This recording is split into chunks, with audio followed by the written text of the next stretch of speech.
तो प्रोसेस देख रहे थे हम लोग। प्रोसेस में क्या होता है कि जब भी आप कोई भी प्रोग्राम कमांड या कुछ भी एग्जीक्यूट कराते हो तो लिनक्स या कर्नल आपको एक प्रोसेस के फॉर्म में वो चीज़ प्रोड्यूस करता है, जिससे कि आपको सीपीयू और सीपीयू और रैम प्रोवाइड हो सके। अब हर प्रोसेस की एक प्रायोरिटी होती है, ठीक है, कि प्रायोरिटी कितनी है। अब जिसकी प्रायोरिटी लेस होगी उतना देर बाद ही वो कर्नल उसको सीपीयू और रैम या एलोकेट करेगा। तो हम लोग प्रायोरिटी को चेंज भी कर सकते हैं अपने हिसाब से अगर हमें ज़रूरत पड़ती है तो उसके लिए एक कमांड थी हमारी नाइस, और एक कमांड होती है री नाइस कमांड।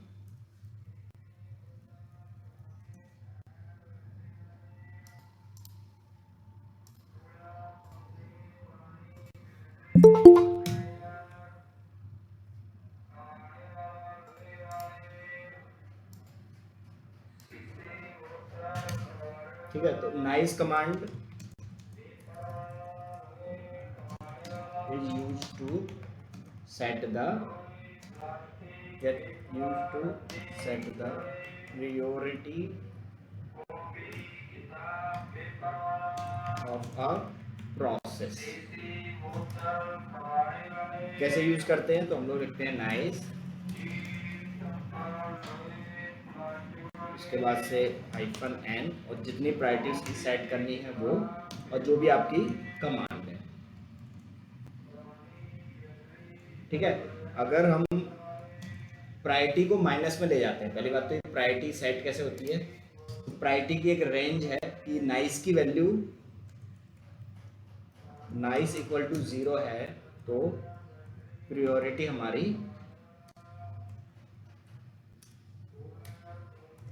सपोज 80 है। ये एक एग्जांपल हो गया हमारे लिए कि अगर नाइस की वैल्यू 0 है तो प्रायोरिटी 80 है। तो हम लोग नाइस की वैल्यू को चेंज कर सकते हैं -20 से लेकर ये वैल्यू +19 तक या +20 तक है। ठीक है, lower the value greater will be priority.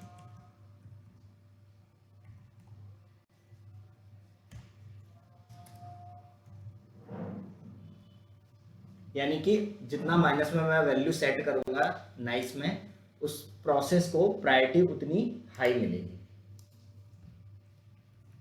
तो सेट करने की कमांड क्या है कि जो भी आपकी कमांड है आप कमांड दोगे और उससे पहले ये चीज लिख दोगे, ये +10 प्रायोरिटी हो गई, आप माइनस में रख सकते हो। ठीक है, बट कंडीशन क्या है कि अगर आप प्रायोरिटी को माइनस में ले जा रहे हो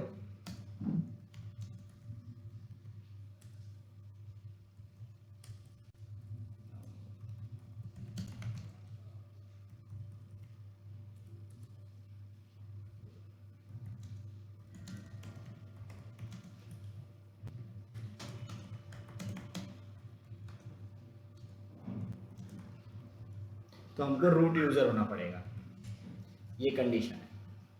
तो आप पहले sudo su करके वो बन जाओगे रूट यूजर, देन आप प्रायोरिटी को सेट कर सकते हो। जैसे एग्जांपल में मैंने बोला कि नाइस -n और इसकी वैल्यू सेट कर रहा हूँ -50। स्लीप कमांड, सपोज एक कमांड है स्लीप, यही मुझे चलाना है और बैकग्राउंड में चलाना है तो मैंने एंड दे दिया। तो ये एक एग्जांपल हो गया कि आप क्या कर रहे हो, ये कमांड बैकग्राउंड में चला रहे हो प्लस उसकी नाइस वैल्यू -15 सेट कर रहे हो तो उसकी प्रायोरिटी हाई हो जाएगी।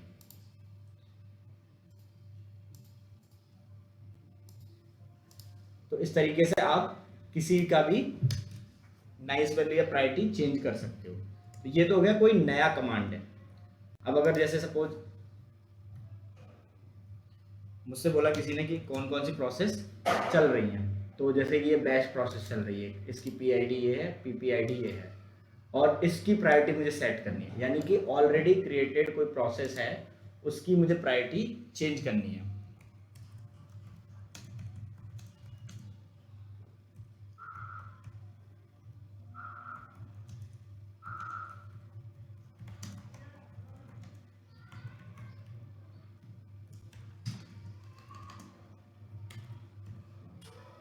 उसके लिए हम लोग लिखते हैं री नाइस।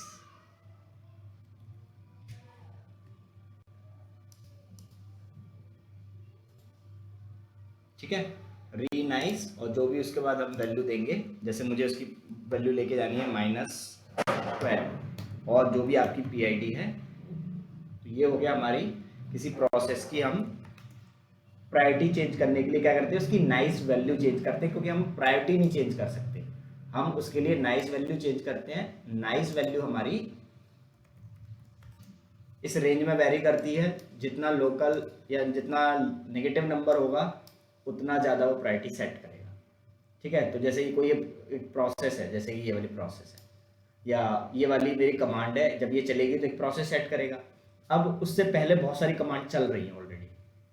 ठीक है, जैसे कि ये स्टॉप में हमने देखा कि बहुत सारी कमांड चल रही हैं, बहुत सारी प्रोसेसेस चल रही हैं, तो हमारा जो अभी हमने जो चलाएंगे, मैं जो अभी बनाऊंगा ये प्रोसेस, तो ये तो बहुत लेट चलेगी, अगर जब तक कि वो ऊपर वाली टॉप पे चल ना जाए, जब तक ये कंप्लीट ना हो जाए तब तक वो नहीं होगा।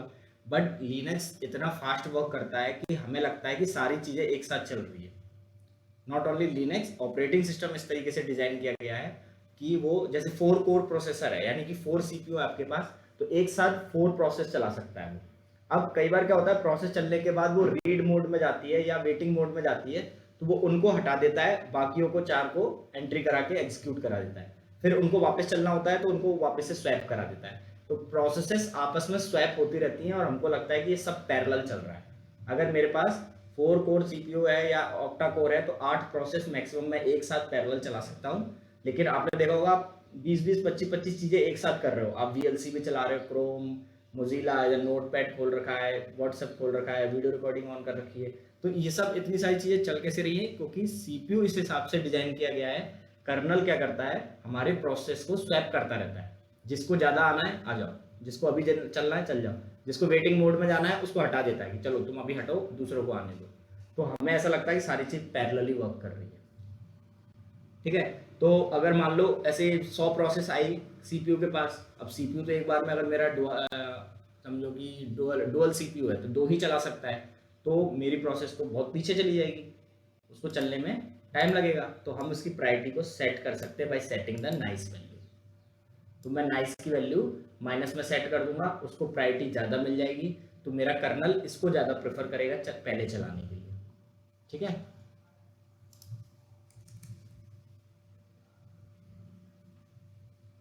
क्लियर हुआ ये नाइस और रीनाइस?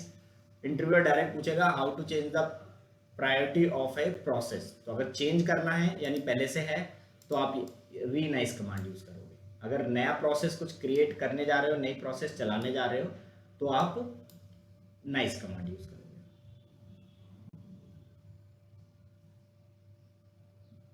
ठीक है,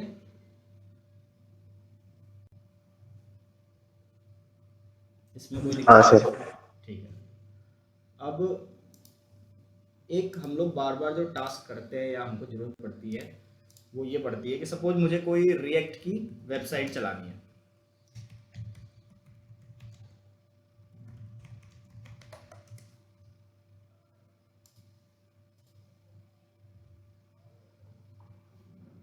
ठीक है, जैसे ये एक वेबसाइट है, तो रिएक्ट में Node.js वगैरह जो भी यूज होगी, उसमें कोई भी वेबसाइट होगी, हमें कैसे पता चलता है, उसमें package.json फाइल होती है।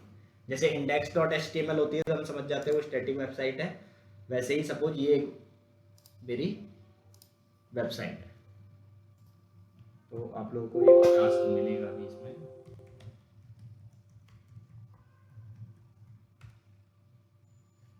किसी ने ड्राइव से वीडियो डिलीट किए हैं क्या, जो गलती से हुए?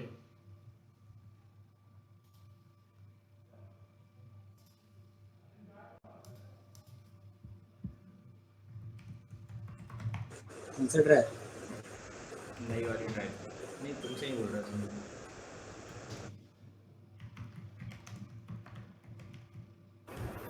रिकॉर्डिंग ऑन है। हाँ, रिकॉर्डिंग।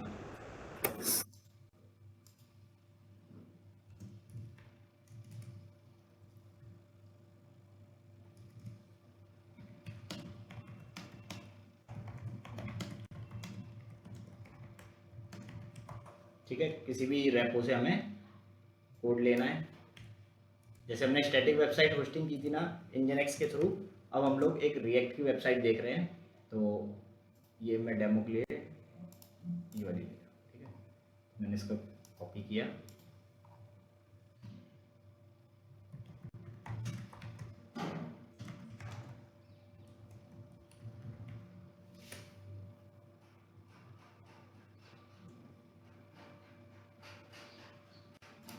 तो रिएक्ट की वेबसाइट चलाने के लिए हमारे पास दो सॉफ्टवेयर्स की ज़रूरत पड़ती है। एक होता है Node.js और NPM, नोड पैकेज मैनेजर। तो Node.js क्या है? ये एक फ्रेमवर्क है, फ्रेमवर्क फॉर रिएक्ट एप्लीकेशंस या रिएक्ट के कोड्स को चलाने के लिए। NPM क्या है? तो नोड पैकेज मैनेजर, ये पैकेजेस को मैनेज करेगा। तो आपको ये दो सॉफ्टवेयर की ज़रूरत पड़ेगी। लेकिन जब आप ये वाला सॉफ्टवेयर इंस्टॉल करोगे ना, तो ये इसके साथ अपने आप आ जाएगा, यानी ये इसको भी लेकर आएगा। अभी मैं चेक करता हूँ NPM, किसी भी सॉफ्टवेयर को चेक करना हो तो NPM हाइफन वर्जन, तो NPM नहीं है, Node.js हाइफन वर्जन, Node.js नहीं है। तो इसे इंस्टॉल करते हैं हम लोग, sudo apt install npm।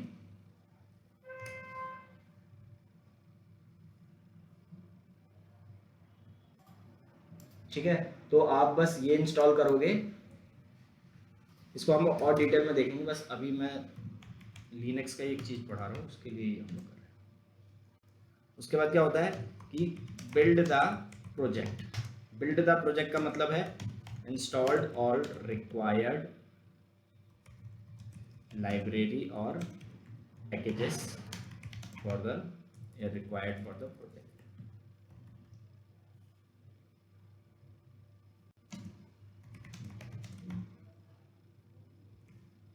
तो इसमें एक फाइल होती है package.json। जब भी आपको ये फाइल दिखे समझ जाना कि ये रिएक्ट का प्रोजेक्ट है, package.json। इस फाइल में क्या होता है, देखो इन्होंने बहुत सारी डिपेंडेंसीज लिख रखी हैं, उनके वर्जन्स लिख रखे हैं कि इस प्रोजेक्ट को चलाने के लिए आपको ये सारी लाइब्रेरीज की जरूरत पड़ेगी और उसके रिक्वायर्ड वर्जन्स भी उन्होंने मेंशन कर रखे हैं। तो ये सारे पैकेजेस को, ये सारे लाइब्रेरीज को इंस्टॉल कैसे करेंगे, ये स्क्रिप्ट है कि आप इस प्रोजेक्ट में क्या क्या चला सकते हो। तो npm start, npm build, npm test, npm eject, ये सब आप चला सकते हो। ठीक है, उसके बाद से ये कीवर्ड्स हैं कुछ, हम लोग और डिटेल में देखेंगे अभी। बस अब मैं चेक करता हूँ मेरा npm आया कि नहीं। ठीक है, देखो npm आ गया। Node.js चेक करता हूँ, तो देखो नोड का 12 वर्जन आ गया और npm का 8 वर्जन आ गया। ठीक है, अब मुझे ये वेबसाइट लेकर आनी है, गेट क्लोन URL। तो जो स्टैटिक वेबसाइट होती है उनको चलाने के लिए nginx चाहिए होता है। nginx इंस्टॉल करते हैं और हम सीधा ये फोल्डर कहाँ पे भेज देते हैं, var www.html के अंदर। बट इसमें ऐसा नहीं होता है, इसमें आपको बिल्ड करना पड़ता है प्रोजेक्ट। तो प्रोजेक्ट बिल्ड करने के लिए पहले आपको उस फोल्डर में जाना पड़ेगा जहाँ पर ये कोड पड़ा हुआ है। ls करोगे, देखो ये सारा कोड हमें वैसा का वैसा दिख रहा है जो यहाँ पर पड़ा हुआ है। ठीक है, readme file, package.json, package.log, src, जो कुछ वहां था ये सब यहाँ पड़ा हुआ है।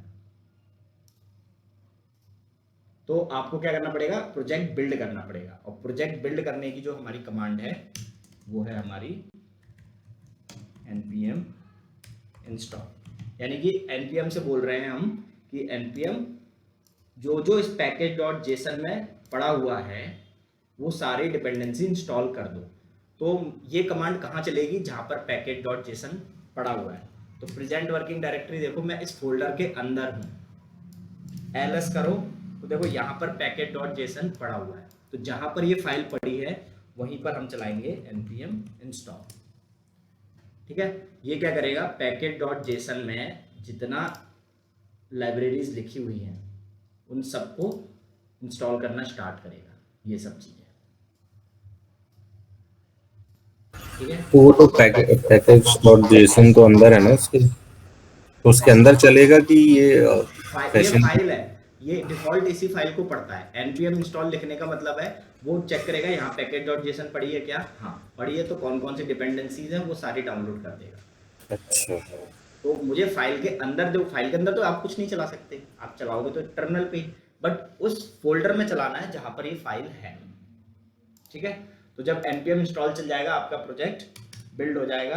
तो स्टेप 4 आता है कि now you can create the build of this folder या this project। आप इसका बिल्ड बना सकते हो। बिल्ड बनने पर एक डिस्ट नाम से फोल्डर बनेगा, आउटपुट आपको मिलेगा। वो डिपेंड करता है कि डेवलपर ने वो फैसिलिटी आपको दी है कि नहीं। डिस्ट फोल्डर विल बी जनरेटेड। और किसी किसी में कोई और फोल्डर भी जनरेट होता है, 1-2 फोल्डर्स हैं। आपको उस फोल्डर को उठा के nginx को देना पड़ेगा। Step 5, now this disk folder can be served as a static website।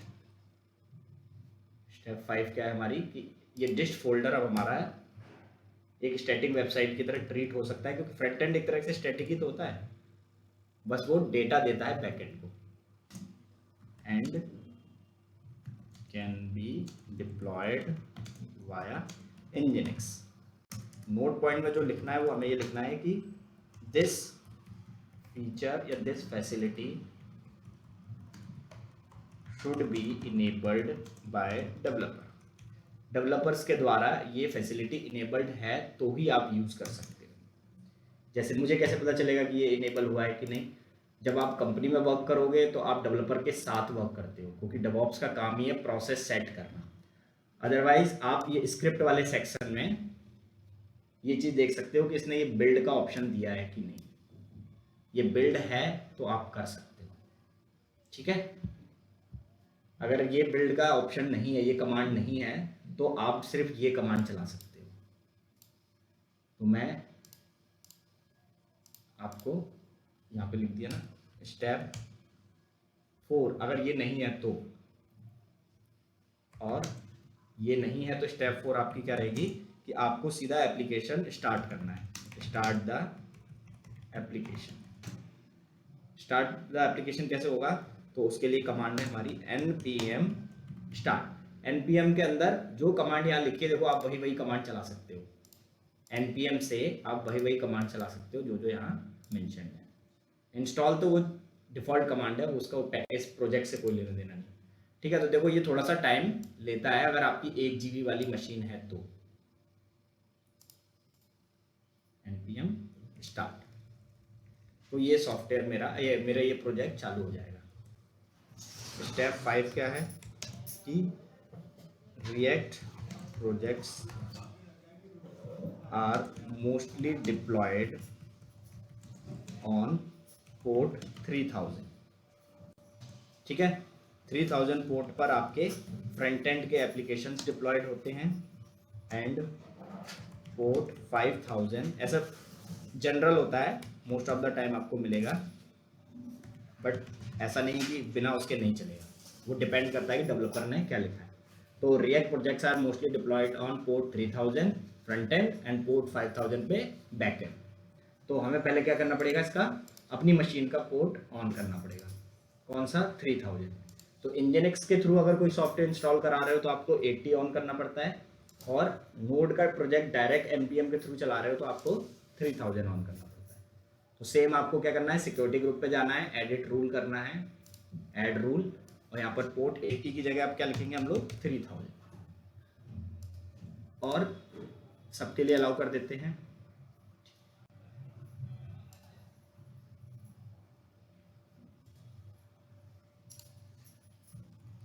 Step 6 project will run on port 3000। तो आपको कैसे चेक करना है, आप पब्लिक IP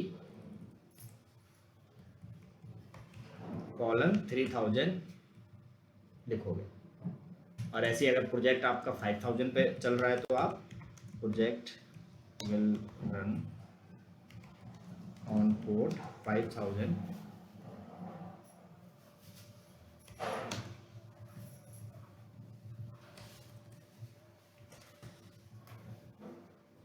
तो बस 80 पोर्ट ऐसा होता है कि आप पब्लिक IP अकेला हिट कर सकते हो, अदरवाइज उसके अलावा आपको सारे पोर्ट के अगर किसी और पोर्ट पे कुछ भी चल रहा है तो पोर्ट मेंशन करना पड़ेगा, ठीक है। ये आपका चल रहा है, ये हो गया। देखो 96 वल्नरेबिलिटीज आई हैं, जिसमें 2 वल्नरेबिलिटी लो है, 34 मीडियम है, 50 हाई है। यानी कि जब आपने ये पैकेजेस इंस्टॉल किए ये वाले, तो इन पैकेजेस देखने में ऐसा लग रहा है कि 10-15 पैकेजेस ही तो हैं, बट इनको भी कुछ और पैकेजेस की जरूरत पड़ती है, उनको कुछ और पैकेजेस की जरूरत पड़ती है। तो एक बड़ा सा मैश जनरेट होता है, मतलब आप ये समझ लो कि 70 से 80 जो यहाँ पे टोटल कितनी आई है, 95 आई हैं। 96 तो वल्नरेबिलिटीज है, तो सोचो पैकेजेस कितने आए होंगे। ये देखो एडेड 1700 पैकेजेस, जबकि सामने यहाँ पे कितना लिखा हुआ है, मात्र 3 से मतलब 20-21 है। तो ऐसा नहीं होता, इनको भी चलने के लिए अदर चाहिए। तो ये हो गया हमारा प्रोजेक्ट बिल्ड। हमारा प्रोजेक्ट जब बिल्ड हो जाएगा तो हमको क्या करना है, अब या तो npm रन बिल्ड करके फोल्डर जनरेट कर लें, या फिर हम सीधा क्या लिख सकते हैं, npm स्टार्ट। तो हम अभी जो लिनक्स में जो टास्क करने वाले हैं उसके लिए हमें रिक्वायरमेंट है npm स्टार्ट की। तो मैंने लिखा यहाँ पे npm स्टार्ट, ठीक है।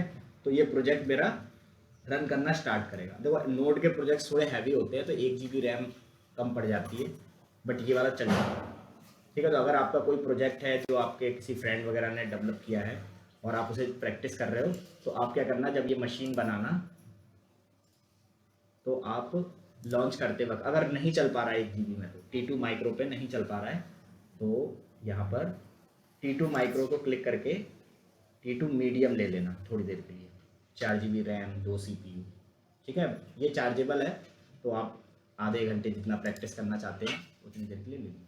वैसा उतना ज़्यादा कॉस्टली भी नहीं है कि एकदम ही कॉस्ट हो। ये देखो ये आएगा आपका कॉस्ट $0.04 पर आवर, अगर लिनक्स पे हैं तो, ठीक है।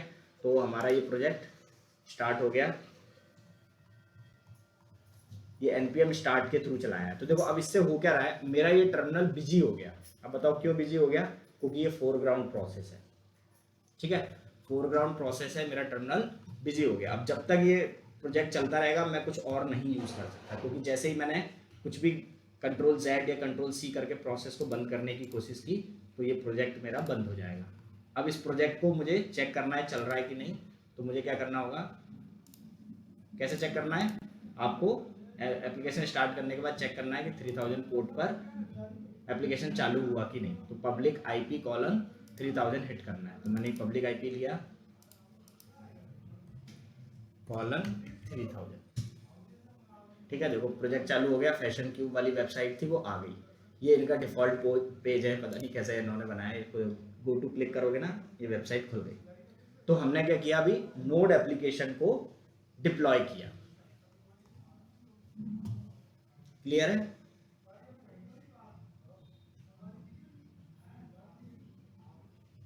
नोड एप्लीकेशन का डिप्लॉयमेंट समझ में आया। आपको ये स्टेप्स फॉलो करनी है, बस 2 सॉफ्टवेयर्स आपको यूज करनी है। ये हम अभी और डिटेल में पढ़ेंगे, अभी हम डिप्लॉयमेंट नहीं पढ़ रहे हैं, अभी हम पढ़ रहे हैं कि how to run a service, command as a service. अब इसमें देखो इशू क्या आ रहा है, जब तक ये टर्मिनल चल रहा है तब तक ये वेबसाइट चल रही है, ठीक है। देखो यहाँ पे आप रिफ्रेश करो, या आप लोग अपने में भी ये ओपन करेंगे 52.218.77.51:3000, तो आपके में भी ये वेबसाइट खुलेगी, ठीक है। कब तक, जब तक ये टर्मिनल ओपन है। जैसे ही मैंने ये टर्मिनल क्लोज किया, ये जॉब्स है, और जॉब्स किसने चलाया है, यूजर ने। यूजर जैसे ये जॉब्स का यही प्रॉब्लम है, जैसे आपने टर्मिनल बंद किया, आपने बैश बंद किया, वो बंद हो जाती है ना। तो अगर इस टर्मिनल से फ्री होना है तो एक कमांड तो मैं क्या कर सकता हूं कि इसके आगे एंड लगा दूं, तो ये बैकग्राउंड में चली जाएगी, ठीक है, बैकग्राउंड में चली जाएगी। लेकिन स्टिल अगर मैंने टर्मिनल बंद किया तो ये बंद हो जाएगी, क्योंकि ये एंड भी एक जॉब ही है जो मेरे उस सेशन की वजह से चल रहा है। जब तक ये टर्मिनल ओपन है तब तक ही चल रहा है। दूसरा तरीका ये है कि आप नोहफ यूज कर लो। हमने नोहफ कमांड पढ़ी थी एक, नोहफ यूज कर लेते हैं कि नोहफ के बाद कमांड दे देंगे और यहाँ बैकग्राउंड दे देंगे। तो इससे क्या होगा, ये बैकग्राउंड में चलती रहेगी, प्लस इस टर्मिनल की अब दिक्कत नहीं है, ठीक है। आपने आधी प्रॉब्लम सॉल्व कर दी। अगर ये मशीन रीस्टार्ट हुई तो रीस्टार्ट हुआ, सारी प्रोसेस डाई हो जाएंगी, नोहफ दोबारा चालू नहीं कर पाएगा इस प्रोसेस को। तो इसमें भी प्रॉब्लम है नोहफ में। नोहफ उतनी देर के लिए अच्छा है जब तक मशीन रीस्टार्ट नहीं होती। अगर मशीन रीस्टार्ट वगैरह होती है तो हमारे लिए गड़बड़ हो जाएगी, क्लियर है? तो हमें कुछ बेटर सॉल्यूशन ढूंढना है, और बेटर सॉल्यूशन ये है हमारे पास कि सॉल्यूशन हाँ, टू रन अ प्रोसेस या कमांड या program as a service in Linux. हम लोग क्या कर सकते हैं, एज ए सर्विस, जैसे इंजीनिक्स एज ए सर्विस चलता है, सिस्टम सीटीएल से मैनेज कर सकते हो, डॉकर हो गया, जेनकिंस हो गया, ये एज ए सर्विस चलते हैं, बैकग्राउंड में चल सकते हैं। तो वैसे ही हम कस्टम प्रोग्राम्स या कस्टम प्रोसेसेस को भी सर्विस के फॉर्म में चला सकते हैं। तो इसको चलाने का क्या तरीका है कि सबसे पहला स्टेप 1 है कि आपको क्रिएट करना पड़ेगा एक नई फाइल इस फोल्डर में। तो etc के अंदर system md, उसके अंदर सिस्टम, ठीक है, इस फोल्डर में जाना है। और फाइल कोई भी जो आपका फाइल का नाम क्रिएट करने का मन कर रहा है, जैसे मेरी ये फैशन क्यूब है, तो मैंने यहाँ पे नाम दे दिया इसका। देखो लिनक्स में कभी भी स्पेस नहीं देना, वरना वो उसको दूसरा समझ लेगा, और लास्ट में एक्सटेंशन होना चाहिए इसका डॉट सर्विस, ठीक है। तो आपको इस फोल्डर में जाकर एक फाइल क्रिएट करनी है, और उसका नाम आप कुछ भी रख सकते हो, लास्ट में डॉट सर्विस लिखना है। क्लियर है? सबसे पहले तो ये देखते हैं कि ये जो अपन बोल रहे हैं कि ये वेबसाइट तब तक ही चलेगी जब तक ये टर्मिनल ओपन है, ये चेक करते हैं। देखो मैं ये प्रोसेस स्टॉप करता हूँ, Ctrl+Z दबाऊंगा तो ये स्टॉप हो गई। जॉब्स में चेक करूंगा तो npm स्टार्ट मेरी स्टॉप हो गई, और स्टॉप होते ही देखो ये वेबसाइट देखो बंद हो गई। देख रहे हो, ये अभी थोड़ी देर से लिख देगा कि नॉट रीचेबल, ठीक है। और जैसे ही आप इसे चालू करोगे, bg पहले pid निकाल दो, jobs hyphen pid jobs hyphen p। अगर जैसे ही आप इसको चालू करोगे, bg 5812,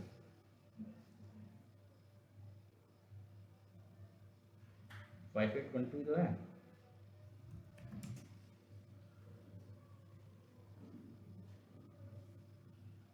बैकग्राउंड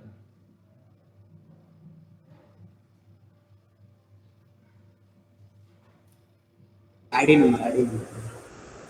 अच्छा, हाँ बीजी में तो जॉब साइड ही देना पड़ता है ना, BG 1,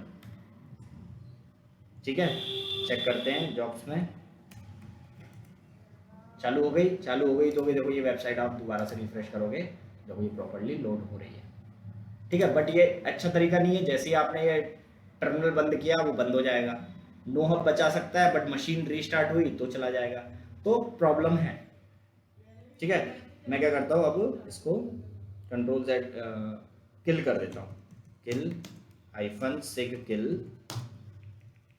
किल क्या करता है, प्रोसेस को किल कर देता है, तो मैं इसको किल कर रहा हूँ, किल हाइफन सिग किल और 5812, ठीक है। अब ये वेबसाइट बिल्कुल नहीं चलेगी क्योंकि ये प्रोसेस ही किल हो गया। चल रही है क्या अभी? किल्ड।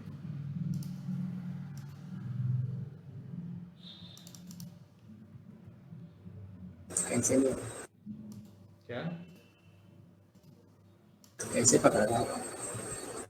कभी कभी नहीं चल रहा है, प्रोसेस चालू है अभी। ps-ef colon grab node, node अभी भी चालू है। देखो ये पेरेंट आईडी अलग थी, अच्छा वो चाइल्ड प्रोसेस थी, तो चाइल्ड प्रोसेस तुम्हें पता है ये किल होता भी है तो पेरेंट उसका उसको वापस से चालू कर देता है, तो ये इसकी पेरेंट है 5823। अब चेक करते हैं,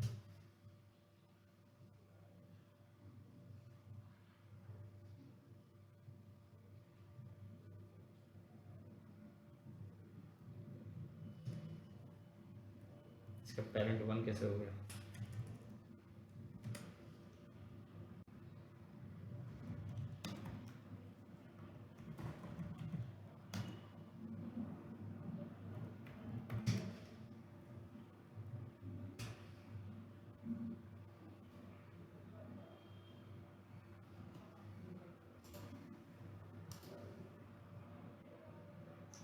चाइल्ड चालू हो जा रहा है बार बार।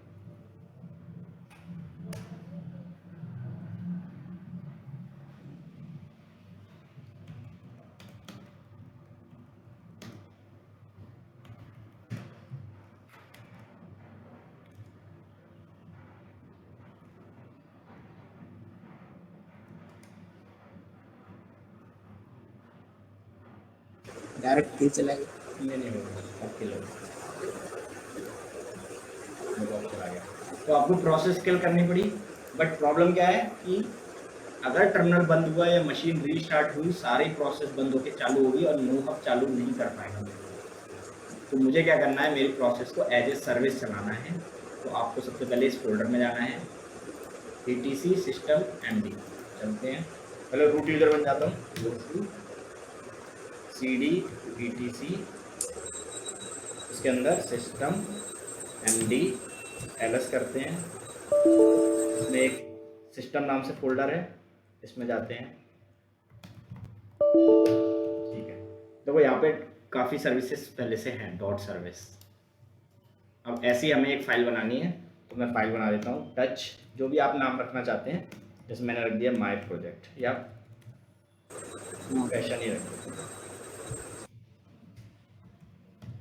Dot service. ठीक है, आपने फाइल बना ली। अब आपको क्या करना पड़ेगा, इस फाइल में कुछ लिखना पड़ेगा। तो हम आप गूगल से ले लेते हैं, फिर मैं आपको प्रोवाइड कर दूंगा direct. Run program as a service in Linux.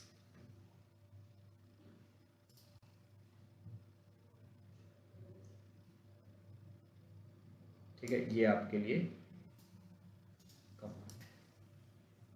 ठीक है, तो हमें इसमें थोड़े बहुत चेंजेस करने हैं, वो करते हैं। Step 2, edit the file by nano से nano passion dot service. File को ओपन कर लेंगे और इसमें हम लिखेंगे अपना कंटेंट। तो यूनिट, देखो इसमें 3 पॉइंट है। पहला है यूनिट, यूनिट में आपने जो लिखना लिख सकते हो, जैसे ये मुझे ज़रूरत नहीं है, मैं हटा देता हूँ। डिस्क्रिप्शन में मैंने लिख दिया। ये किस लिए हम लोग यूज़ कर रहे हैं, टू डिप्लॉय, आपकी मर्जी है, बट लोगों को डिस्क्रिप्शन देख के पता चल जाए, क्योंकि आप अकेले लिनक्स पे नहीं वर्क करोगे, और भी आपके टीममेट्स होंगे। To deploy passion cube project. ठीक है, ये आपने लिख दिया यहाँ पे सर्विस। अब सर्विस में देखो क्या है कि एग्जीक्यूशन स्टार्ट, यानी कि यहाँ पर कौन सी कमांड मुझे चलानी है। तो usr bin के अंदर से मैंने बोला कि आप चला देना npm start। ठीक है, यानी कि कभी भी मुझे चलाना पड़े तो आप क्या चलाओगे, npm start। अब आता है कि कौन चलाएगा, कौन सा यूजर इसे चलाएगा, कौन सा ग्रुप इसे चलाएगा। तो देखो हम लोग अभी जो कुछ भी कर रहे हैं सब या तो रूट से कर सकते हो या उबंटू से कर सकते हो। तो अगर आप चाहते हो कि ये रूट के थ्रू मैनेज हो तो आप रूट लगा सकते हो। अगर आप चाहते हो कि अपने यूजर के थ्रू हो तो आप अपना यूजर अपना ग्रुप दे सकते हो। तो हर यूजर का एक ग्रुप भी होता है लिनक्स में, ये यूजर ये उसका ग्रुप। रीस्टार्ट में हमने दे दिया ऑलवेज। ठीक है, अब npm स्टार्ट चलेगा कहाँ, पूरे लिनक्स में npm स्टार्ट चलना कहाँ चाहिए, इस फोल्डर में, है ना। नहीं, बिन में नहीं, npm स्टार्ट अगर बिन में चलेगा तो प्रोजेक्ट कैसे चलेगा, प्रोजेक्ट npm इंस्टॉल और npm स्टार्ट हमेशा उसी प्रोजेक्ट के अंदर चलते हैं जिस प्रोजेक्ट में ये है, मतलब जिस प्रोजेक्ट में कोड पढ़ा है। तो हमें चलाना है वर्किंग डायरेक्टरी, इसका सेट करना पड़ेगा, वर्किंग डायरेक्टरी, वर्किंग का W कैपिटल, डायरेक्टरी का D कैपिटल। और क्या रखना है, होम के अंदर उबंटू फोल्डर है, उसके अंदर पैशन -q, इसी नाम से फोल्डर है जिसके अंदर npm इंस्टॉल चलाना है, पैशन ठीक है। तो मैंने ये प्रोजेक्ट फोल्डर बता दिया कि आप इस सर्विस को क्या करना है, npm इंस्टॉल चलाना है, और कहाँ चलाना है, इस फोल्डर के अंदर। ठीक है, ये सर्विस हो गई मेरी, यूजर हो गया, रीस्टार्ट ऑलवेज हो गया, वर्किंग डायरेक्टरी, एग्जैक्ट स्टार्ट यानी कमांड कहाँ से एग्जीक्यूट, और कुछ जरूरत है नहीं। ठीक है, तो ये मेरा हो गया पूरी फाइल। यहाँ आप स्पेस वगैरह अपने हिसाब से मैनेज कर सकते हो, ऐसा नहीं है। ठीक है, अब आपको क्या करना है, इस फाइल को ओपन करना है जो आपने बनाई, नैनो पैशन डॉट सर्विस, और इसमें इसको पेस्ट Ctrl+X+Y। ठीक है, अब इसको एज ए सर्विस चलाने का काम होता है किसका, सिस्टम CTL। तो मुझे अब सिस्टम सीटीएल को एक बार बोलना पड़ेगा कि एक बार रीलोड हो जाओ आप, यानी मेरी इस नई फाइल को पढ़ लो। तो मैं डीमन हाइफन रीलोड एक कमांड है वो चलाऊंगा, जिससे कि ये नई वाली मेरी इस फाइल को पढ़ सके, फैशन डॉट सर्विस को पढ़ सके। ठीक है, ये चल गया। तो स्टेप 3 में यहाँ पर मेंशन कर दूँगा। तो जब भी कोई आपसे बोलेगा कि ये प्रोजेक्ट है या ये कमांड है या फिर ये फाइल है या फिर ये एक पाइथन का कोड है और ये आपको एज ए सर्विस चलाना है, तो आपको क्या करना पड़ेगा, हमेशा यही स्टेप्स फॉलो करना है। आप एक नई फाइल बनाओगे, उसके अंदर जो भी आपको कमांड चलानी है वो कमांड कहाँ चलानी है, उस फोल्डर का नाम, किस यूज़र से चलानी है उस यूज़र का नाम, इतना ही एडिट करना होता है। ये मोस्टली यही एडिट करने होता है, इसमें भी ये सिर्फ ये 2 लाइन और यूज़र का ध्यान रखना है। उसके बाद से हम लोग स्टेप 3 क्या बनाएंगे कि reload the service to read the new file. जो हमने नई फाइल बनाई है उसको रीड कर सकते, तो उसके लिए कमांड क्या है, sudo systemctl daemon hyphen reload. कभी कभी ऐसा होगा कि आपको इसकी परमिशन नहीं है, तो जो एडमिन है या फिर रूट यूज़र जो यूज़ कर रहा है, आप उसको मैसेज कर देना कि ये चीज़ एक बार रीलोड हो। ठीक है, अब क्या होगा कि अब हम इसको मैनेज कर सकते हैं as a service. As a service का मतलब जैसे हम लिनक्स को उसको इंजनएक्स को करते हैं, इंजनएक्स को हम बंद चालू सब कर सकते हैं ना, सेम वैसे ही now we can manage this project as a service. अब आप इसको एज ए सर्विस मैनेज कर सकते हैं। कैसे, वही सिंपल दो सिस्टम CTL। अब मुझे बोलेगा कोई रीस्टार्ट कर दो, रीस्टार्ट, और मैंने जो फाइल बनाई उस फाइल का नाम क्या रखा था, फैशन। तो अब आप उसका नाम दे दो, जैसे इंजनएक्स के साथ करते हो ना, बस अब आप उस फाइल का नाम दे दो, दो सिस्टम CTL स्टॉप और उस फाइल का नाम। तो जो कमांड्स हमने सिस्टम CTL की पढ़ी हुई है वो सारा हम यहाँ पे अप्लाई करेंगे। दो सिस्टम CTL तो sudo system ctl restart fashion, ये अपन ने ऊपर क्यों नहीं चला, मतलब जैसे रीस्टार्ट करना था, रीलोड और रीस्टार्ट एक ही होता है ना? नहीं, रीस्टार्ट में क्या होता है, वो थोड़ी देर के लिए बंद हो जाती है फिर चालू होती है। तो यूजर्स अगर वेबसाइट को यूज़ कर रहे हैं ना, तो उन्हें ऐसा लगेगा कि वेबसाइट थोड़ी देर के लिए डाउन टाइम है। रीलोड में क्या होता है कि वो फाइल नहीं पढ़ लेगा, आपका एप्लीकेशन डाउन नहीं होने देगा। जैसे कुछ चेंजेस होते हैं ना जो रीस्टार्ट करने के बाद ही हो सकते हैं, तो वहाँ हम रीस्टार्ट यूज़ करेंगे। कुछ चेंजेस होते हैं कि जो आप चालू में भी रीलोड करके कर सकते हो, तो आप रीलोड यूज़ करोगे। ठीक है, कोई मुझसे बोलेगा इसका स्टेटस बताओ, तो स्टेटस बताने की क्या कमांड थी, सिस्टम CTL स्टेटस, और जो फाइल बनाई है उसका नाम कि इसका फाइल का स्टेटस बनाओ। अगर ये स्टॉप है यानी कि हमारा एप्लीकेशन स्टॉप है। कोई बोलेगा इसमें हमने चेंजेस किए हैं, उन फाइल को वापस से पढ़ लो, तो रीलोड। अगर इस फाइल में चेंज किए हैं मैंने, तो इसमें फैशन वाली, तो ये सब कमांड हम यूज़ कर सकते हैं। क्लियर तो है? ये सिस्टम CTL रीलोड भी चला सकते थे अपन डेमन की जगह? नहीं, डीमन तो इसीलिए बता रहे, डीमन को रीलोड इसलिए कर रहे हैं, ये जो नई फाइल हमने की है ना कॉपी, इसको वो पढ़ सके।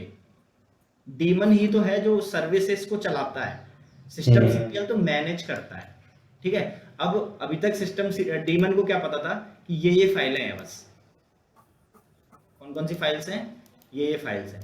लेकिन हमने ये देखो इसमें एक नई फाइल बनाई है, कौन सी, files dot fashion dot service. LS करता हूँ मैं यहाँ पे, तो देखो पहले सिर्फ इतनी फाइल्स थी, तो डीमन को पता था कि यही सर्विसेज चलानी है, बट हमने एक नई सर्विस बना दी। तो हम डीमन को रीलोड इसीलिए कर रहे हैं ताकि वो इस फाइल को भी एज ए सर्विस अब ट्रीट करे, और जब ये फाइल को एज ए सर्विस ट्रीट कर लेगा डीमन, तो फिर हम सिस्टम CTL से बोल सकते हैं कि अब तुम्हें बंद चालू जो कुछ भी करना है तुम सिस्टम CTL से मैनेज करो।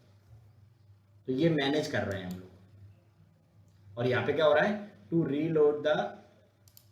रीलोड दिस न्यू सर्विस जो हमने बनाई है ना, fashion dot service,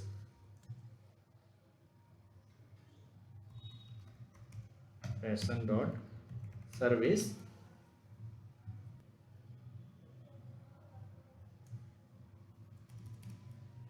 we use, ठीक है। तो ये वन टाइम एक्टिविटी है। उसके बाद से अब आप देखो, अब जैसे मैंने अभी मेरी एप्लीकेशन डाउन है, देख रहे हो यहाँ पर एप्लीकेशन डाउन है, बट ये एप्लीकेशन अब मैं किसी भी फोल्डर में चला सकता हूँ। क्यों? क्योंकि अब ये एज ए सर्विस है। मैं स्टॉप करूंगा या स्टार्ट करूंगा तो वो क्या करेगा, इस फोल्डर में जाके npm स्टार्ट करेगा। समझ रहे हो? तो अब मेरे को उस फोल्डर की टेंशन नहीं है। देखो मैं अभी होम उबंटू में जाता हूँ, मैं उस फोल्डर में भी नहीं जा रहा, मेरे को होम में हूँ, ठीक है, होम में हूँ, मैं उस फोल्डर में नहीं हूँ फैशन क्यूब वाले, और मैं लिखता हूँ sudo systemctl स्टार्ट, क्या स्टार्ट करना है, फैशन प्रोजेक्ट, जिस नाम से फाइल है, ठीक है। इसका स्टेटस चेक कर लेते हैं एक बार, क्योंकि कई बार फाइल में कुछ गड़बड़ होती है तो नहीं कर पाता है वो। स्टेटस बताओ फैशन का,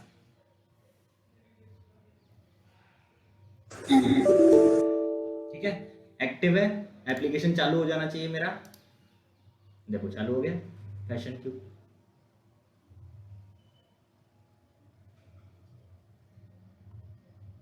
क्लियर है? अब मान लो डेवलपर है आपका, वो इसको अभी ये देखो ये प्रोडक्शन में नहीं जा सकता, प्रोडक्शन मतलब कि रियल टाइम यूजर्स नहीं यूज कर सकते अभी, तो इसको डेवलपर यूज कर रहा होगा। अब डेवलपर ने कुछ चेंजेस किए, कहाँ पर, गिटहब में। डेवलपर ने इस कोड में कुछ चेंजेस किए, ठीक है। सपोज उसने सोर्स फोल्डर या फिर स्क्रीन या यहाँ पे कुछ चेंजेस किए, अगर उसने इस फोल्डर में चेंज किए तो आपको npm इंस्टॉल दोबारा चलाना पड़ेगा, क्योंकि उसने कुछ नए पैकेजेस ऐड किए।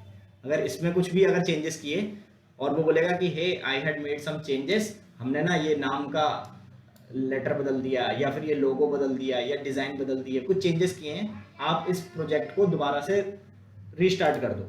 तो अब आपको क्या करना है, आपको सिंपल लिखना है sudo systemctl रीस्टार्ट फैशन। तो ये रीस्टार्ट करेगा नहीं, उससे पहले आपको git pull चलाना पड़ेगा, क्योंकि नया कोड आपकी मशीन में कब आएगा, आपका नया कोड किस फोल्डर में है, मतलब आपके प्रोजेक्ट का फोल्डर तो ये है, इसके अंदर मुझे आना पड़ेगा। तो पहले आप इसमें जाओगे, ये आपका कोड है, देखो ये पुराना है, मान लो डेवलपर ने गिटहब पे नया कोड डाल दिया, तो आपको क्या चलाना पड़ेगा, गेट पुल। गेट पुल करते ही नया कोड आ जाएगा। अभी देखो हमने कोई भी चेंजेस नहीं किए इसलिए नहीं आया, नया कोड आएगा। बस आपको इतना लिखना है sudo systemctl रीस्टार्ट फैशन, ये फैशन को क्या कर देगा, रीस्टार्ट कर देगा। आप स्टेटस चेक कर लो, स्टेटस चालू है तो कोई दिक्कत नहीं है। तो systemctl क्या कर रहा है, बैकग्राउंड में मेरी चीजों को मैनेज कर रहा है। अब मेरे को किसी उस फोल्डर की टेंशन नहीं है। और इसमें एक कमांड होती है sudo systemctl enable, याद आ रहा है enable किस लिए यूज होती है, इनेबल क्या करता है कि जब जब मेरी मशीन रीस्टार्ट होगी वो इस सर्विस को अपने आप रीस्टार्ट कर देगा, यानी कि मशीन बंद होके चालू होगी तो ये प्रोजेक्ट भी बंद होके चालू हो जाएगा अपने आप, मुझे टेंशन नहीं है। क्लियर है?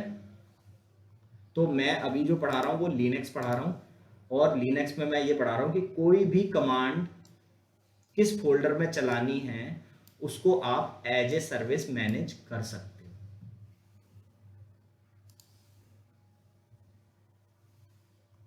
क्लियर हुआ? एक और एग्जांपल देखना है, एक और एग्जांपल दिखा दो। हाँ भैया, बोलो। मैं ये पूछ रहा था इसमें अपने इसकी डिपेंडेंसीज जैसे हम डॉकर में भी आगे जब पढ़ेंगे इसमें, तो जैसे डॉकर में ये करते हैं वैसे हमने इसमें किया, सर्विस को लिंक किया, तो इसकी डिपेंडेंसीज कब इंस्टॉल हो गई है इसमें Node.js की, Node.js जैसे हमने सर्विस बनाया ना, फाइल इंस्टॉल बनाया, जब करवाए, npm जब इंस्टॉल चला उसमें npm इंस्टॉल चलाया ना, तो उसने package.json में जो जो डिपेंडेंसी थी वो सारी इंस्टॉल कर दी।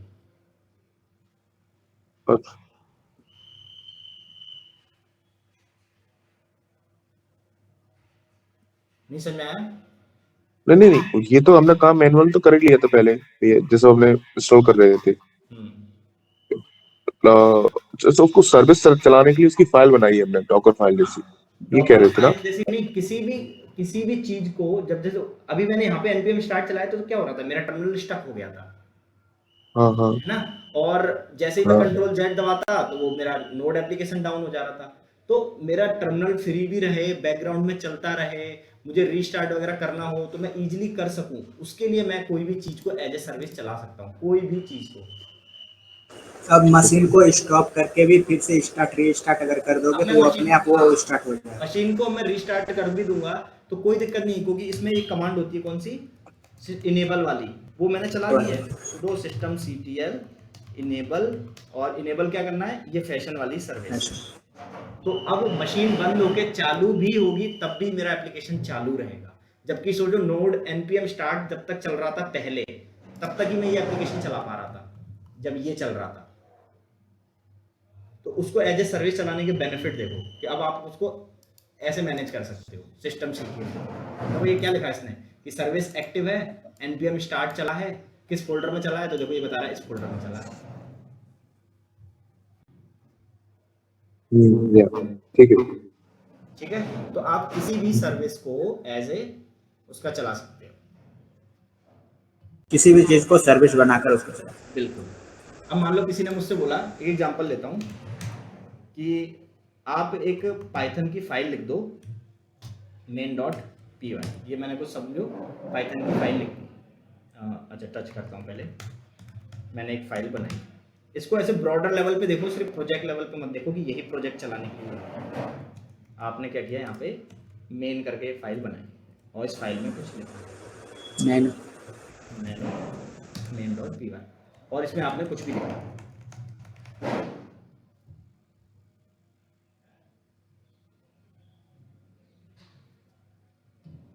Ctrl+X+Y एंटर, ठीक है। अब मुझसे किसी ने बोला इस कोड को चलाओ, तो मैं कैसे चलाऊंगा, python3 main.py। पता चलता है कि जैसे ही मैं इस कोड को चलाता हूँ ये कोड चलता रहता है, हर 10 सेकंड 15 मिनट या आधे घंटे तक चल रहा है, तो उतनी देर मेरा टर्मिनल बिजी हो गया, और जैसे मैंने टर्मिनल क्लोज किया तो कोड बंद हो गया। तो मैं इसको भी एज ए सर्विस चला सकता हूँ। कैसे, सेम चीज, आप एक फाइल बनाओगे, अब जैसे तुमने आप एक फाइल बना दी, इसके अंदर उसका नाम कुछ भी रख देना, backup.service। मान लो ये कोड मेरा बैकअप लेता है, आप यहाँ पे क्या कमांड चलाना चाहते हो तो उस कमांड का नाम डाल दोगे, जैसे मैं चलाना चाहता हूँ python3 main.py, ठीक है। उसके बाद अब किस फोल्डर में चलाना चाहते हो, home12 उसी के अंदर फाइल है, तो बस फाइल इसी फोल्डर में, ठीक है। तो अब आप क्या है, उसको लिख सकते हो सीधा sudo system ctl enable sudo system ctl start background, ये बेनिफिट है। तो आप किसी भी कमांड को, नॉट ओनली npm स्टार्ट, कोई भी ऐसी कमांड जो बैकग्राउंड में चलाना है, मैनेज करना है एज ए सर्विस, आप कर सकते हो। क्लियर है।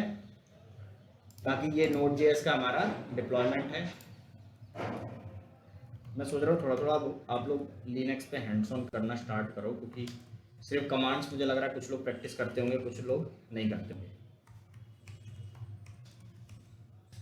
सिमिलरली देखो, अब कोई बोलेगा मुझसे कि Django का प्रोजेक्ट है, पाइथन में लिखा गया है, इसको आप डिप्लॉय करो, स्टेप्स मोस्टली आपकी सेम होंगी। तो ये दोनों आप लोगों को प्रैक्टिस करना है। मैं इसी पे चला देता हूँ। देखो मैं, अब मुझे अगर सोचो वो अपनी वेबसाइट बंद करनी है तो सिस्टम ctl क्या लिखना है, स्टॉप, और क्या बंद करना है, फैशन वाली सर्विस बंद कर दो, ठीक है। स्टेटस चेक करते हैं उसका, ठीक है, डेड है, तो अब ये वेबसाइट एक तरह से नहीं चलनी चाहिए। देखो स्टॉप हो गई, ठीक है। अब मुझसे कोई बोलता है कि नेक्स्ट डे आप एज ए डेवऑप्स इंजीनियर कम से कम 15 से 20 प्रोजेक्ट हो सकता है कि आपको मैनेज करने पड़े, डिप्लॉयमेंट स्पेशली। तो सर्वर्स बनाना, डिप्लॉय करना, ये सॉफ्टवेयर वगैरह इंस्टॉल करना, एक्सेस देना, बैकअप्स लेना, ये सारा काम आपका रहेगा, ठीक है। अब किसी ने बोला पाइथन का प्रोजेक्ट करो, तो जैसे ये एक पाइथन का प्रोजेक्ट यहाँ पर आई थिंक दिया है उसने, हाँ, तो ये एक पाइथन का प्रोजेक्ट है। सिमिलर एग्जांपल देखो, जैसे ये एक प्रोजेक्ट था, इसमें package.json थी, तो मुझे पता चल गया कि ये काय का प्रोजेक्ट है, रिएक्ट का। ये पाइथन का प्रोजेक्ट है, कैसे पता, आप इसके सोर्स फाइल्स में जाओगे, सारी पाइथन फाइलें मिलेगी, या फिर आप इसे देख के भी समझ सकते हो, कौन सी, requirements.txt फाइल, ठीक है। वही स्टेप, सबसे पहले क्या करोगे आप, step 1 get the code from the GitHub repo to machine, आपको मशीन में लेकर आना है, तो स्टेप 1 तो आपकी ये सेम रहेगी। स्टेप 2 क्या है कि आपको सॉफ्टवेयर इंस्टॉल करने पड़ते हैं, तो पाइथन में जो सॉफ्टवेयर इंस्टॉल करने होंगे, यहाँ पे लिख देता हूँ इंस्टॉल द रिक्वायर्ड पैकेजेस।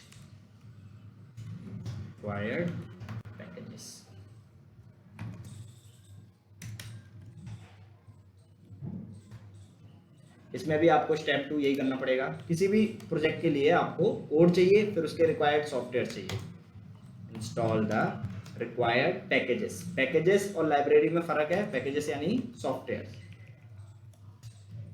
तो इसके लिए हमें चाहिए होता है पाइथन 3, ठीक है, और वो बाकी पैकेजेस अपने आप कर देगा। प्लस जैसे इसमें हमें क्या चाहिए था, Node.js चाहिए था, फ्रेमवर्क होता है जो जेंगो का इसका फ्रेमवर्क है। npm चाहिए यहाँ पर पैकेजेस को इंस्टॉल करने के लिए। तो इसमें हमें चाहिए होता है पिप। क्या चाहिए होता है? पिप, पैकेज मैनेजर। ये पाइथन का पैकेज मैनेजर है। आपको पाइथन के जितने प्रोजेक्ट्स वगैरह मिलेंगे उसके लिए आपको पिप चाहिए। तो चेक करते हैं हमारे पास है क्या। Python 3 version. तो देखो लिनक्स जो उबंटू है 21, जितने भी 18 से ऊपर के हैं, वो पाइथन आपको देता है पहले से, तो आपको पाइथन इंस्टॉल करने की जरूरत नहीं है। पिप चेक करना है, तो इसको चेक करने का तरीका होता है पाइथन 3-पिप या पाइथन -पिप। पाइथन 3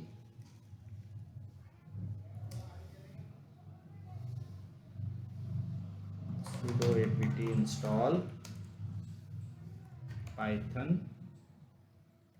3-पिप। पिप नहीं था इसमें, इंस्टॉल कर देते हैं। ठीक है, पाइथन आपको मिलता है और बाकी आपको पाइथन 3-पिप लगा के पाइथन का पिप इंस्टॉल कर दें।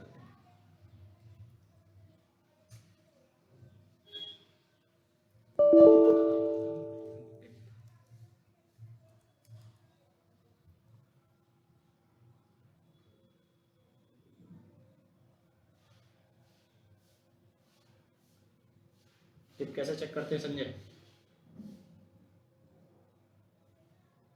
पिप की शायद पिप डायरेक्ट कमांड है। पिप है।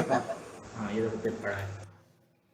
ठीक है, तो हमने दोनों सॉफ्टवेयर इंस्टॉल कर लिए। तो सिमिलर प्रोसेस चल रहा है। इसमें आपने कोड लेकर आए, सॉफ्टवेयर इंस्टॉल किया। इसमें बस आपका ये बेनिफिट है कि आप npm इंस्टॉल मारते हो तो ये सब कुछ इंस्टॉल कर देता है। तो मैं यहाँ पर एक बार ऊपर लिख देता हूँ कि कौन सी कमांड यूज़ करनी है। sudo apt install npm, ठीक है, और ये हमारे लिए नोड भी लेकर आ जाता है। तो हमारे पास पाइथन पहले से पड़ा होता है, तो हमें क्या चाहिए, सिर्फ sudo apt install। अगर नहीं है तो आप पाइथन 3 लिख सकते हो, sudo apt install पाइथन 3।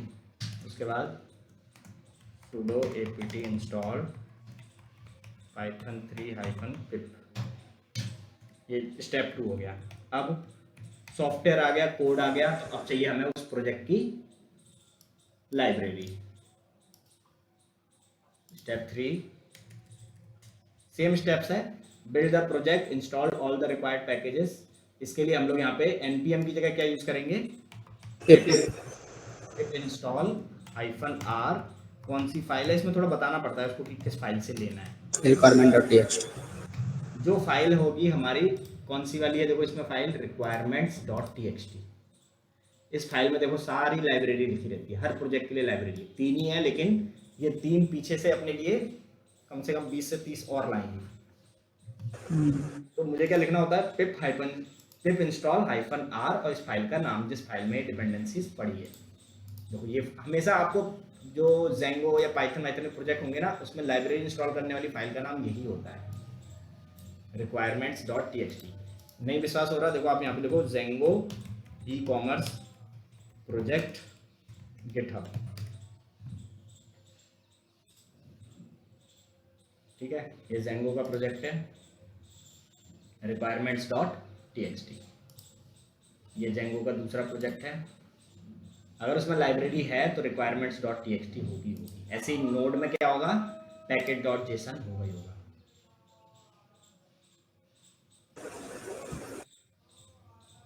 इसमें सिर्फ डेटा फ्रेम वगैरह दिया है। requirements.txt कोई भी आप देखोगे उसके अंदर आपको यही मिलेगा। ऐसे ही देखो, अगर मैं ये फैशन क्यूब वाली वेबसाइट को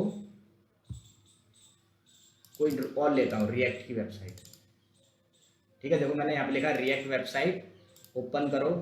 कोई भी वेबसाइट ओपन करोगे उसमें क्या पड़ा होगा, package.json। कोई भी वेबसाइट आप ओपन कर लो, package.json। ठीक है, तो लाइब्रेरीज requirement.txt यानी पाइथन और package.json यानी कि नोड। क्लियर है? तो ये स्टेप और पैम फाइल जावा, क्या, पैम फाइल जावा। हाँ file, form file not पैम। Step 4 क्या है कि now you can create the build create करना हो, इसमें बिल्ड क्रिएट नहीं होता, डायरेक्ट चलता है। स्टेप 4 आपका है कि set all the required env variables. ये सबके लिए है, किसी प्रोजेक्ट में आपको एनवायरनमेंट वेरिएबल सेट करने पड़ते हैं, तो ये हम उस पर भी लिख लेते हैं। रिक्वायरमेंट थी नहीं हमारे वाले पिछले वाले केस में, बट अगर होता है तो डेवलपर हमको बताता है एक्स्ट्रा स्टेप। ठीक है, set all the environment variables if any. ठीक है, डेवलपर आपको बता देगा कि इसके लिए ये वेरिएबल सेट है। अब आता है कि पाइथन में वेरिएबल सेट कैसे करते हैं, है ना। तो वेरिएबल्स पाइथन में, लिनक्स में नॉट द, ये किसी प्रोजेक्ट से रिलेटेड नहीं है, ये लिनक्स से रिलेटेड। आप लिखते हो एक्सपोर्ट a इक्वल्स टू 10, यानी आपने a की वैल्यू क्या रख दी, 10। ये सेट हो गया, बस इतना ही है, सेट हो गया।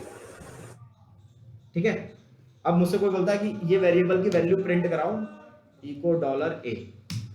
तो देखो ये बोल रहा है a की वैल्यू 10 है। मैंने बोला एक्सपोर्ट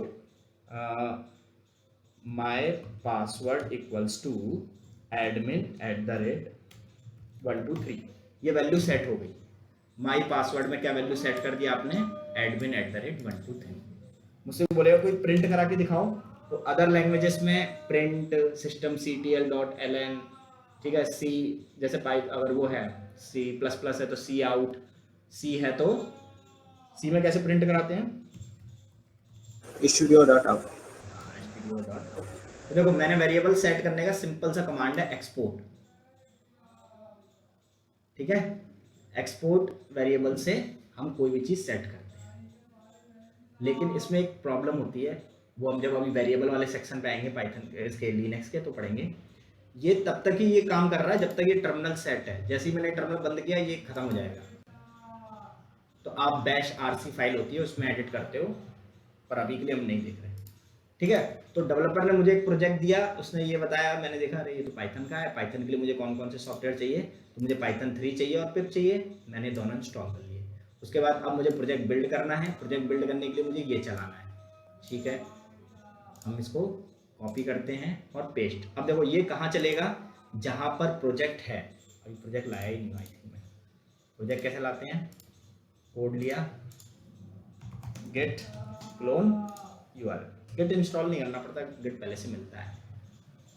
ठीक है, एलएस करोगे तो देखो दोनों प्रोजेक्ट दिख रहे हैं, ये मेरा नोड का प्रोजेक्ट है रिएक्ट का, ये मेरा पाइथन का प्रोजेक्ट है। तो मैं इस प्रोजेक्ट में जाता हूँ, cd लाइब्रेरी, पूरा लिखने की जरूरत नहीं होती, आप सिर्फ 2 या 3 लेटर लिखो, उसके बाद टैब दबा दो, वो अपने आप पकड़ लेता है। एंटर करो, एलएस करो, देखो पूरा कोड आ गया। जो कोड यहाँ पर पड़ा हुआ है, ऐप कंट्रोलर MISC, देखो ऐप कंट्रोलर MISC सब कुछ है। अब यहाँ पे मुझे क्या चलाना होता है, पिप इंस्टॉल -r और देखो फाइल का नाम देना है, और ये फाइल वहीं पड़ी है तभी चलेगा, कहीं और चलाऊंगा मैं Ubuntu में चलाऊंगा तो नहीं चलेगी। आपको ये वाली फाइल का नाम देना है, बस आप 3 लेटर लिखो और टैब दबा दो, वो अपने आप पकड़ लेगा उस फाइल को। ठीक है, एंटर कर दो। अब इसके रिगार्डिंग देखो ये सारे सॉफ्टवेयर को, पैकेजेस को इंस्टॉल कर रहा है, हो गया। अब हर डेवलपर आपको बताएगा, आप प्रोजेक्ट अकेले डिप्लॉय नहीं कर सकते, डेवलपर आपको बता रहा है। जैसे देखो इन्होंने बताया कि आपको ये 2 वेरिएबल सेट करने पड़ेंगे, तो मैंने ये कॉपी किया, ये वेरिएबल सेट कर दिया। वेरिएबल सेट करने का क्या कमांड है, सिंपल एक्सपोर्ट, और जो वेरिएबल बोलेंगे वो उसकी वैल्यू, मैंने ये दोनों सेट कर दिए। ये हर प्रोजेक्ट का एक बेसिक आर्किटेक्चर यही रहता है। इफ एंड, अगर कोई वेरिएबल सेट करना है तो सेट कर दो, जैसे अभी हमारी केस में ये है। ठीक है, आगे पीछे कर सकते हैं सेट, क्योंकि वेरिएबल सेट करने के लिए कोई ऐसा नहीं कि पहले ये फिर ये, बस वेरिएबल्स इस वाली कमांड से सेट करने पे वो उसी टर्मिनल में वर्क करता है। तो हमें रिक्वायरमेंट थी तो हमने ये सेट कर दिया। ठीक है, 2 वेरिएबल हमारे सेट हो गए। मैं यहाँ पे लिख देता हूँ, export command is used to set the variables. भाई वेरिएबल्स पे आएंगे लिनक्स में, ठीक है, इन लिनक्स।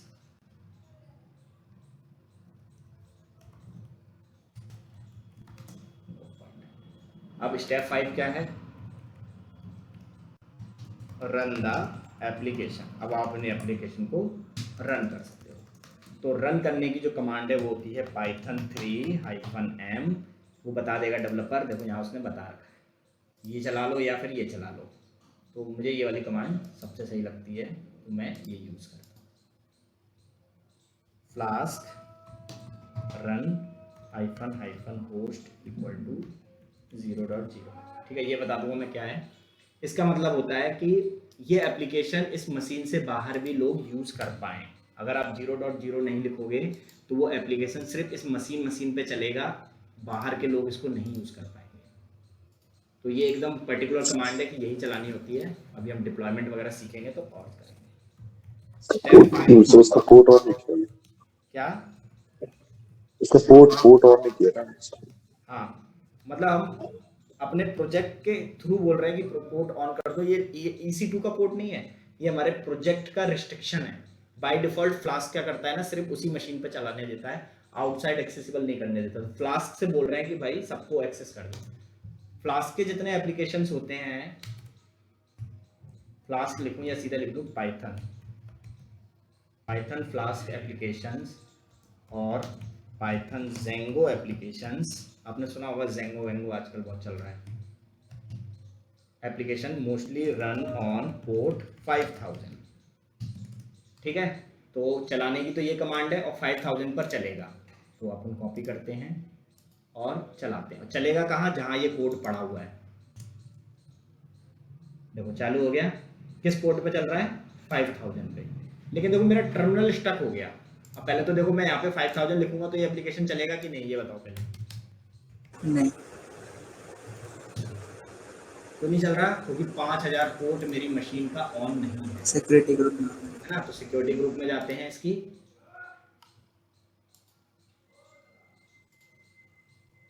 एडिट करते हैं, यहाँ पर 5000 पोर्ट ऑन कर देता हूँ। और देखो जैसे ही 5000 पोर्ट ऑन करूंगा ना, इधर देखो ये अभी लोड हो रहा था ना, सेव करूंगा, ठीक है, और यहाँ आके बस रिफ्रेश करूंगा तो ये ओपन हो जाएगा। ठीक है, तो ये वेबसाइट डिप्लॉय हो गई 5000 पर। 80 के अलावा जितने भी पोर्ट हैं आपको मेंशन करना पड़ता है कॉलन लगाकर।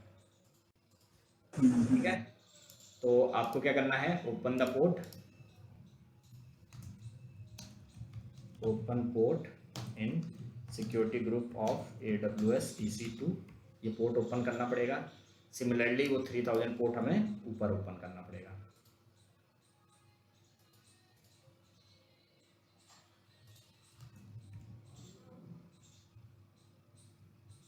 उसके बाद से सिमिलरली प्रोजेक्ट वगैरह क्या होगा, स्टेप 6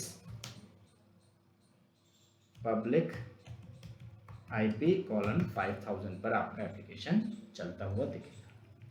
अब देखो दिक्कत फिर से वही आ गई, हमारा टर्मिनल स्टक हो गया है। कैसे, ये देखो मेरा टर्मिनल स्टक है। अब मुझसे कोई बोलेगा कि कुछ काम कर लो, तुम कहोगे अरे मेरा तो टर्मिनल स्टक है, क्या करूं, या तो मैं दूसरा एक और लॉग इन करूं। मैं अब क्या कर सकता हूं, या तो यहाँ पर एक और CMD लॉग इन करूंगा,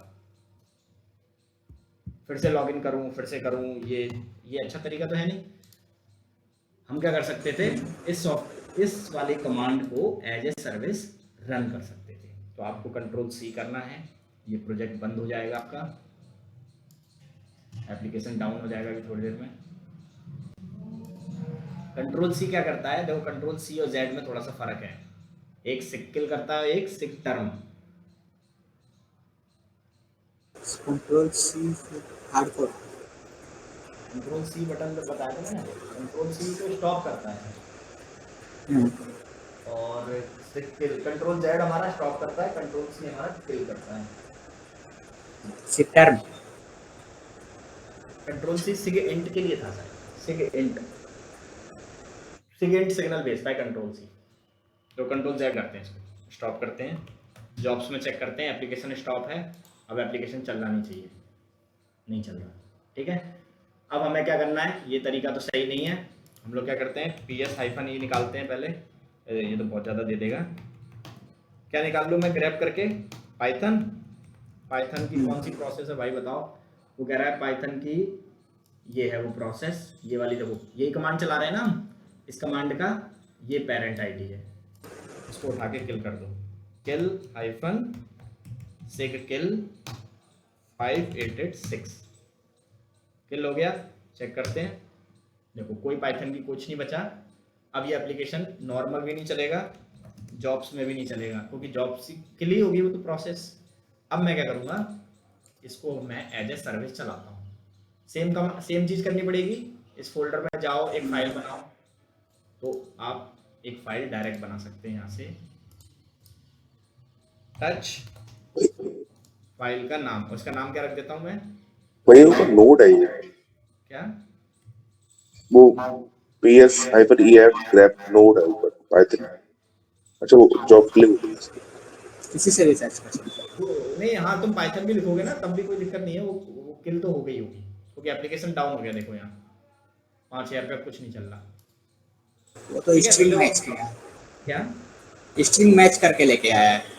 हाँ ग्रैप इसलिए लगा देते, देखो इतनी बड़ी लिस्ट खुल रही थी, अब मैं ढूंढता रहता कि कौन सी मेरी पाइथन वाली है, कौन सी मेरी वो फ्लास्क रन वाली है, तो ग्रैप लगा के दे दो कि बस वही वही आ जाए हमारे पास। और उसमें मैंने देखा ये वाली है मेरी मेन, यही थी ना हमारी, इसको उठा के किल कर दो, इसके पेरेंट को किल करो ताकि ये चाइल्ड अपने आप किल हो जाए, ठीक है। तो अब आपको क्या करना पड़ेगा, इस पाइथन के प्रोजेक्ट के लिए भी एक सर्विस बनानी पड़ेगी। तो ये मेरी प्रोजेक्ट है लाइब्रेरी का, तो मैंने लाइब्रेरी डॉट सर्विस नाम दे दिया। परमिशन डिनाइड, क्यों, अच्छा sudo shu, रूट यूजर ही बना सकता है इस फोल्डर में, कॉपी पेस्ट, कोई दिक्कत नहीं है, ठीक है। अब इसके अंदर मुझे क्या लिखना होता है कि ये कोड कहाँ, ये चीज़ कहाँ चलेगा और क्या कमांड मुझे चलानी है। तो मैंने इसको कॉपी किया, आप देखो यहाँ पे मुझे क्या कमांड चलानी होती है, पाइथन के प्रोजेक्ट में मुझे चलाना होता है ये, बस कमांड और फोल्डर बदलेगा, बाकी सब चीज़ें सेम रहेगी। तो अगर आप एक बार सेट करना सीख गए, तो ये चलाना है और किस फोल्डर में चलाना है, तो वो लाइब्रेरी वाले फोल्डर में चलाना था। लाइब्रेरी वाले फोल्डर का नाम देखो आपको सबसे अच्छा यहाँ से मिलता है, ये जो है ना यही नाम है आपका, चेक कर लेते हैं एक बार, CD बैकअप, एक फोल्डर पीछे आओ, LS करो, ये नाम है, कॉपी,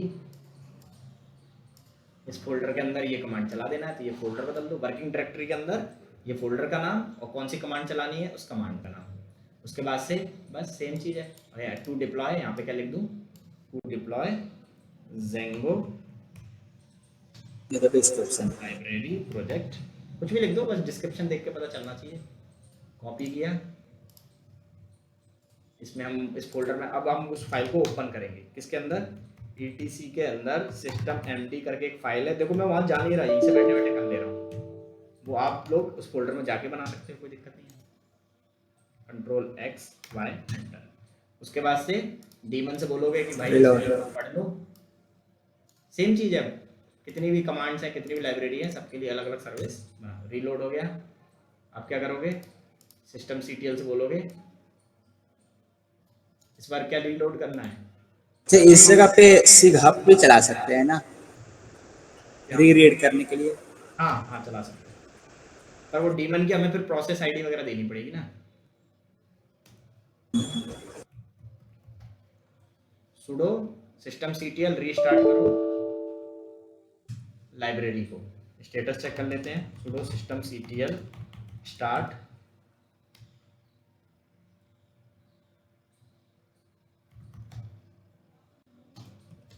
लाइब्रेरी।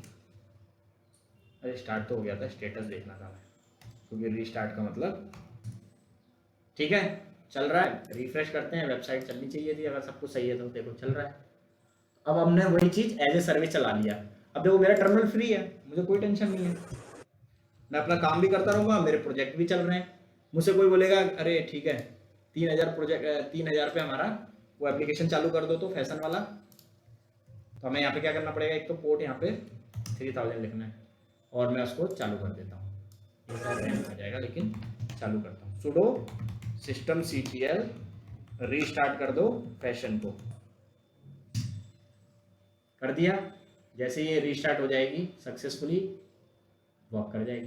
तो देखो 5000 पे हमारी जेंगो चल रही है और 3000 पे हमारी फैशन चल रही है, दिख रहा है? उप्स, ये देखो चल रहा है 3000 पर ये, 5000 पर ये, और टर्मिनल भी मेरा खाली है।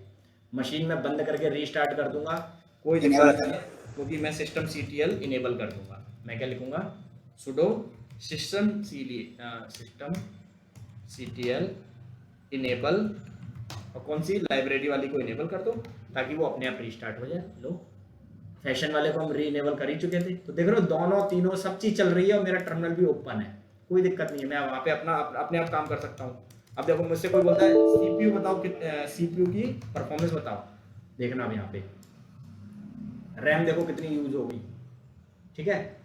अब देखो यहाँ पे आप पूरा लाइव देख सकते हो, अगर आपको लगता है कि रैम बढ़ रही है, सीपीयू भाग रहा है, सब कुछ हो रहा है, क्लियर है। अब इस पे सीपीयू तो यहाँ एक ही बता रहा है सीपीयू। हाँ एक ही सीपीयू वाली ली है ना मैंने। अब आप इस पे लोड दोगे ना, 2 10 20 यूजर इस पे आईपी को हिट करो, देखना ये सीपीयू बढ़ते बढ़ते बढ़ते एकदम 100% पे इसका रैम पहुंच जाएगा, सीपीयू बढ़ जाएगा। सीपीयू तो एक ही रहेगा ना? सीपीयू परसेंटेज में दिखाता है। अच्छा 0.7 तो कितने थ्रेड्स चल रहे हैं, टास्क कितने चल रहे हैं, सब दिखा रहे हैं। देख रहे हो मेरा टर्मिनल फ्री है। कोई मुझसे बोलेगा भाई काम वाम करना है, तो करो आराम से, कोई दिक्कत नहीं। अब डेवलपर ने बोला सुनो हमने लाइब्रेरी में चेंजेस किए हैं कुछ, आप लाइब्रेरी वाली सर्विस को एक बार रीस्टार्ट कर दो। मुझे क्या करना है, इस फोल्डर में जाना है, यहाँ पे क्या चलाना पड़ेगा, गेट पुल, ठीक है, नया कोड आ गया। अब ये कमांड आप सर्विस को रीस्टार्ट करने वाली कमांड आप कहीं भी चला सकते हो, ये मेरे अपने आप लेटेस्ट कोड को पढ़ लेगा। रीस्टार्ट लाइब्रेरी, ये लो, बस उन लोगों को नया चेंजेस दिख जाएगा, वो यहाँ पे देखेंगे, तो जो भी इन्होंने चेंजेस किए होंगे वो आगे होंगे। ऐसे ही यहाँ पे कर सकते हो। तो ये एज ए सर्विस चलाने का फायदा है। तो आप लोगों का काम भैया इसको बंद भी करने तभी चलता रहेगा ना, टर्मिनल क्लोज कर दे। हाँ सब कुछ बंद कर दिया मैंने, ये देखो एज ए सर्विस का यही तो फायदा है। इंजीनिक्स एज ए सर्विस चलता था, याद करो, अपन टर्मिनल बंद कर दो। अब सोचो ना, मैं चाहूँ तो सारे टैब बंद करके चला जाऊं, ये वेबसाइट जब तक मेरा ये सर्वर चालू रहेगा, ये रनिंग स्टेट में रहेगा, चलता रहेगा। आप लोग इसको रात में भी ओपन करके देखोगे तो ये वेबसाइट चलती हुई मिलेगी। अगर रिस्टार्ट करेंगे तब भी चलेगी। मशीन को रिस्टार्ट करोगे तो आईपी बदल जाएगी, तो फिर आपको नई आईपी देनी पड़ेगी।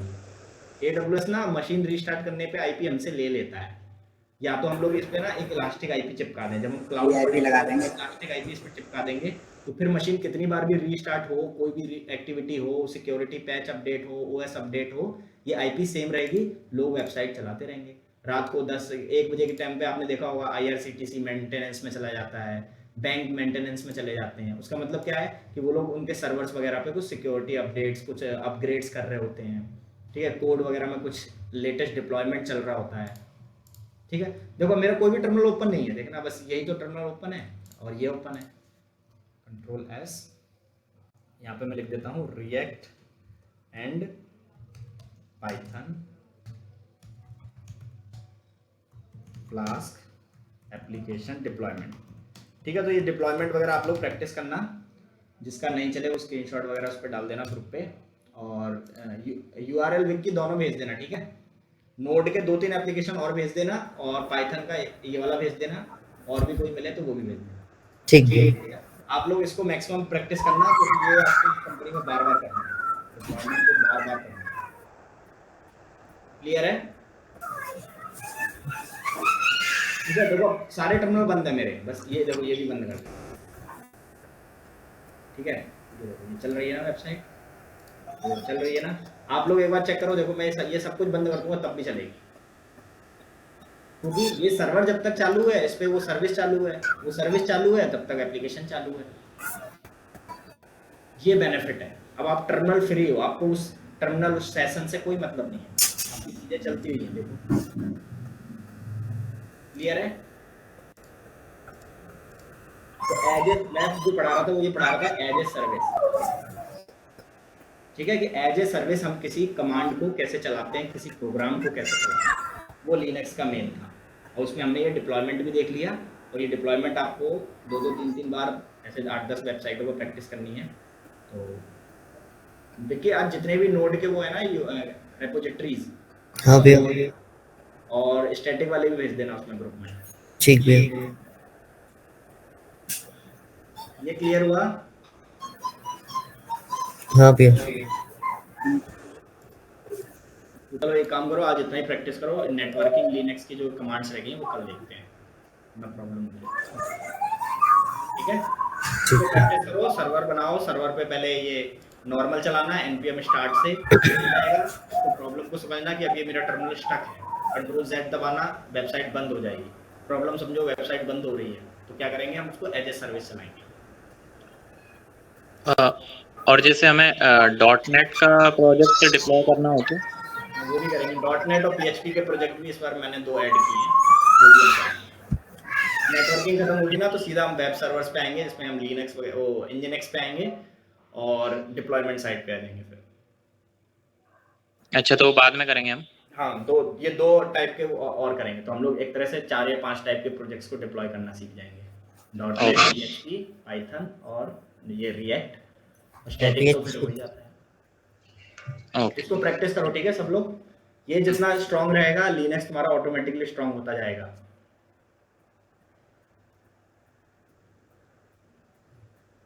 चलो मिलते हैं कल, बाय। बाय भैया, बाय। बाय।